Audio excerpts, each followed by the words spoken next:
Hi everyone, it's Shane from Hanlon's for another Maintenance Monday.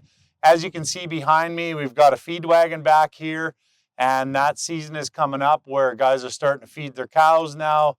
Of course, feedlots and dairies are going all year long, but what we'd like you to do before you get into heavy feeding season, pull the wagon up, make sure that the two reservoirs have oil in them, crawl underneath there and have a look to see if anything's leaking on your planetary boxes.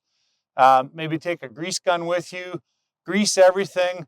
Just do a quick inspection on that whole drive line. And then while you're underneath there, have a look at the wiring to see if there isn't somewhere where a mouse or some other wild animal chewed on something.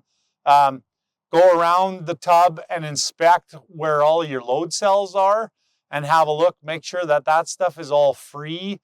Sometimes some of it gets bound up and then you start to get erratic weights. Do a quick test on your scale. You know, turn your scale on, make sure the battery's charged up for it if you have one with a battery. Get somebody to hang off the side of it that you kind of know roughly what their weight is. It should give you an idea there. And then last, check your conveyor chain and your magnet on your discharge. We also have auger magnets now available.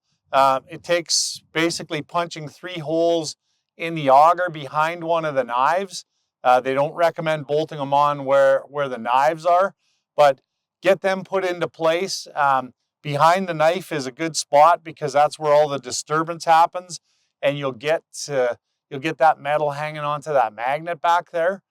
Guys that are running them say that they do a phenomenal job, so check it out. We'll insert a picture, and hopefully that helps you out. Thanks for watching.